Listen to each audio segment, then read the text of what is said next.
Ici, Jean Moulin. Je voudrais tout d'abord vous faire partager une conviction de femme.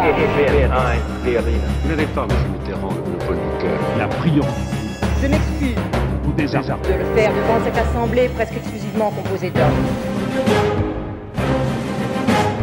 Je vous ai convié.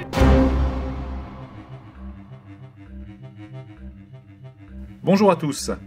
Nous sommes aujourd'hui le 1er avril et comme chacun sait, c'est une journée traditionnellement dévolue à l'élaboration de gentilles plaisanteries ou canulars.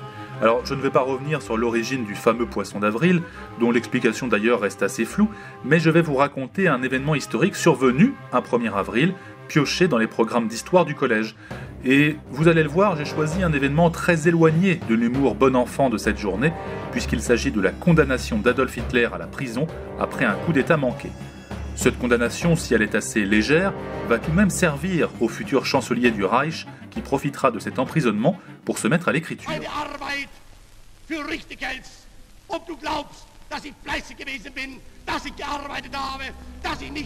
En 1923, Adolf Hitler a 34 ans.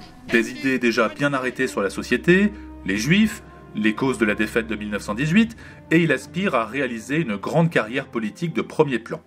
Il passe la plupart de son temps à Munich, en Bavière.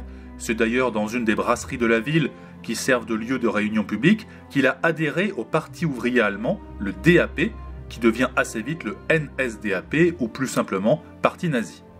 Orateur de premier ordre, Adolf Hitler comprend que sa parole, alliée à une gestuelle très travaillée, lui permet de capter l'attention des foules.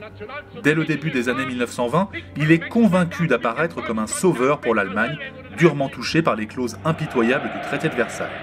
Son idée centrale pour s'emparer du pouvoir, séduire les foules par les discours et frapper. Frapper fort, frapper vite, à grands coups de propagande et de violence physique. À ce moment, Adolf Hitler n'est pas grand-chose, mais il a un modèle. Mussolini, le Duce italien, le chef des fascistes qui vient de s'emparer du pouvoir en Italie par un coup d'État après sa marche sur Rome. Hitler en est convaincu, un destin semblable l'attend en Allemagne. En novembre de la même année, alors que l'économie allemande est au plus mal, les nazis pensent que le moment est venu. Leur objectif ? Prendre le contrôle politique de la Bavière, puis marcher sur Berlin pour s'emparer du pouvoir dans toute l'Allemagne. C'est ce qu'on appelle le putsch de la brasserie. Il se déroule entre les 8 et 9 novembre 1923. Les nazis, avec Adolf Hitler au centre et quelques grandes figures de l'armée allemande, dont le général Ludendorff, marchent dans Munich en espérant que l'armée et la police viendront à eux. Hélas, c'est le contraire qui se produit. Les putschistes sont rapidement dépassés, le coup d'État est un échec total et Hitler est même blessé par balle à l'épaule avant de prendre la fuite. Il est arrêté le 11 novembre et incarcéré dans une prison en attente de son procès. C'est peut-être à ce moment qu'il comprend que pour prendre le pouvoir, il lui faudra passer par la voie légale et non la force.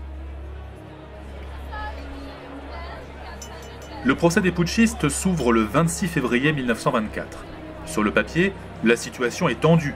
Hitler est accusé de haute trahison, un crime passible de la peine de mort. La réalité est tout autre. Les juges sont plutôt favorables aux nazis et laissent Adolf Hitler parader tranquillement dans de longs monologues de propagande.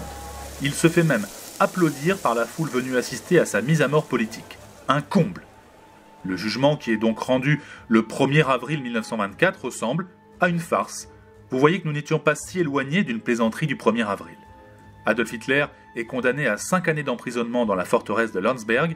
Il ne fera en réalité que quelques mois.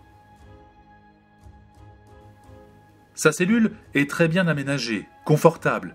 Il peut même recevoir des amis. Il a un véritable secrétaire, Rudolf Hess, qui l'assiste dans toutes ses tâches.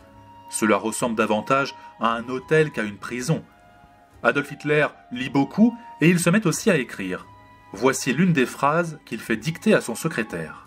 « Lorsque le territoire du Reich contiendra tous les Allemands, s'il s'avère inapte à les nourrir, des besoins de ce peuple naîtra son droit moral d'acquérir des terres étrangères. La charrue fera alors place à l'épée, et les larmes de la guerre prépareront les moissons du monde futur. » Ces quelques lignes constituent tout un programme, déjà. C'est en prison qu'Adolf Hitler rédige en grande partie son ouvrage Mein Kampf, Mon combat, pilier de son idéologie, Un ouvrage responsable d'un nouveau régime totalitaire en Europe, de milliers d'arrestations, de violences et d'une nouvelle guerre mondiale qui fera 60 millions de morts. Dass ich gearbeitet habe, dass ich mich in diesen Jahren für dich eingesetzt habe, dass ich anständig meine Zeit...